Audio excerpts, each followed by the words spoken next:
Hi friends, இன்னைக்கு நான் பீர்த்தங்காய் காய் தான் கட் பண்ண போகிறேன். வாங்க பார்க்கலாம். இங்கே பாருங்க, ஆக்சுவலி என்ன பீர்த்தங்காய் காய்க்கு முன்னாடி இப்படி சாரியை வந்து இப்படி கட்டியிருக்கேன்ல, அது ஏன்னு கேட்குறீங்களா? அதாவது ஒன்றும் இல்லை, நான் தான் ஆல்ரெடி நிறைய வீடியோவில் சொல்லியிருப்பேன். வீடு வந்து ஜூக்கு நியர்பையாக தான் இருக்கும். அதனால வந்து குரங்கு தொல்லை ரொம்ப அதிகமாக இருக்கும். காய் பார்த்துடுச்சு அப்படின்னாலே ஃபுல்லாமே கட் பண்ணி போட்டுடும். அதுங்க சாப்பிட்டதோ இல்லையோ கட் பண்ணி போட்டுருவோங்க.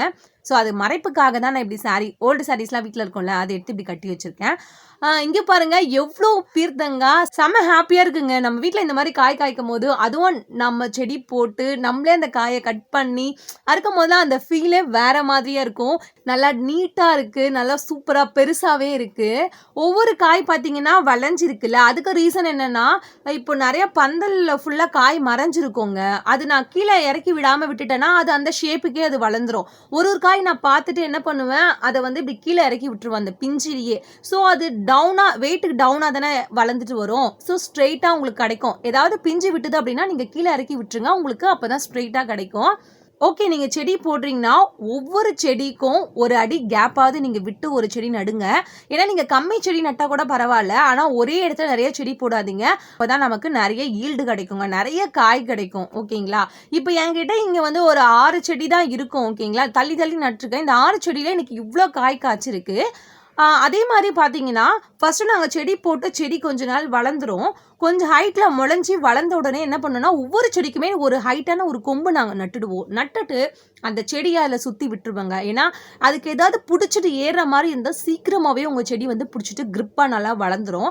கொஞ்சம் நல்லா ஹைட்டாக வளர்ந்ததுக்கப்புறம் நான் பந்தல் போட்டுருவேன். இந்த பந்தல் நான் எப்படி போட்டுருக்கேன்னா, ஒன்றும் இல்லை, 4 பக்கம் 4 கொம்பு நட்டுருக்கேன்.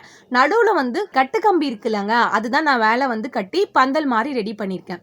கொஞ்சம் செடி ஹைட்டாக வளர்ந்ததுக்கு அப்புறமா நம்ம அந்த பந்தலில் போட்டு விட்டால் போதும். அதுக்கப்புறம் நம்ம எந்த வேலையுமே பண்ண வேணாம். அந்த செடியே அழகாக அந்த பந்தல் ஃபுல்லாக சுற்றிக்கிட்டு ரொம்ப ஒரு சூப்பராக இருக்குங்க பார்க்குறதுக்கே. பாருங்க, அப்படிதான் இது இருக்குது.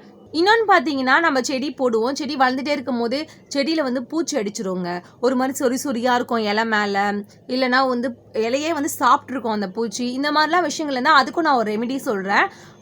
ஒரு ஜக் தண்ணி எடுத்துக்கோங்க, 1 ஸ்பூன் ஷீக்கா தூளுங்க. நீங்கள் அது வீட்டில் அரைச்சதாகவும் இருக்கலாம், இல்லை நீங்கள் கடையில் ஏதாவது கார்த்திகா ஷீக்கா ஏதாவது ஒரு பேக்கெட் வாங்கி அதை கூட போட்டுக்கலாம்.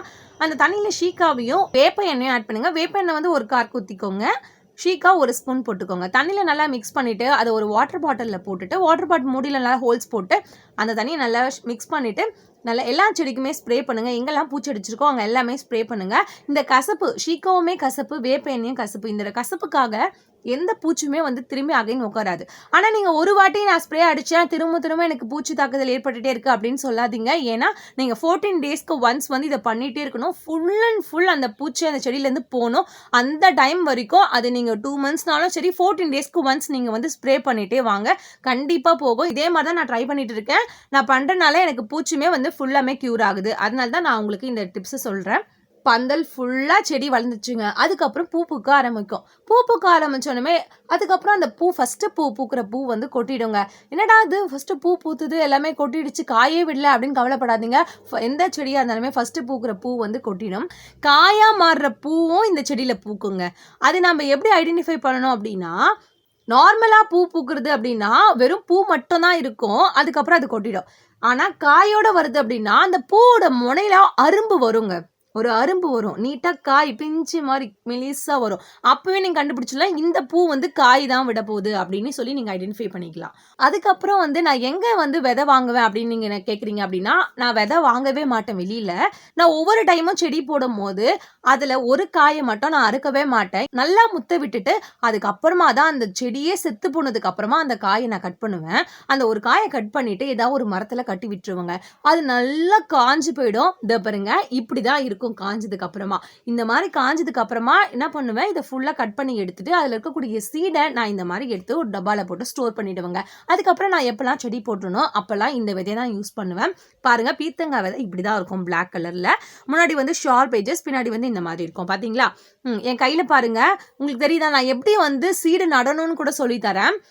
ஷார்ப் எட்ஜஸ் இருக்குல்ல, அதை நீங்க டவுன் நோக்கி வைங்க. சில பேர் வந்து இப்படி வைங்க அப்படிலாம் சொல்றாங்க. ஆனா என்னோட எக்ஸ்பீரியன்ஸ்ல அந்த ஷார்ப் எட்ஜஸ் மண்ணை நோக்கி தான் நான் வந்து நடுவேங்க. அது எப்படி நீங்க ஒரு விதை வந்து நீங்க வந்து அது வளரணும் அப்படின்னா நீங்க ஒரு கல்லு மண் எப்படி இருந்தாலுமே முளைச்சு உங்களுக்கு வந்துடும். கீழே அந்த ஷார்ப் எட்ஜஸ் வந்து கீழே நோக்கி இருக்கிற மாதிரி தான் நான் செடி நடுவேன். நீங்களும் இதே மாதிரி பண்ணி பாருங்க.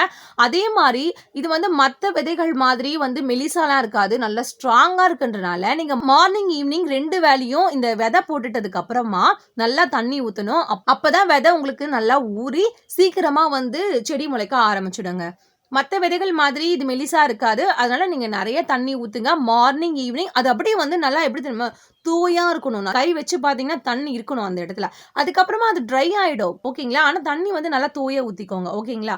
இதான் டிப்ஸ். ஓகே ஃப்ரெண்ட்ஸ், நீங்க யாராவது காய் இந்த செடி போட்டு அதில் ஏதாவது பூச்சி தாக்குதல் ஏற்பட்டா நான் சொன்ன ரெமெடியை நீங்க ஃபாலோ பண்ணுங்க. அதே மாதிரி இது இல்லாம நீங்க ஏதாவது ஒரு ரெமெடி வச்சிருந்தாலும் நீங்க எனக்கு கமெண்ட் பண்ணுங்க.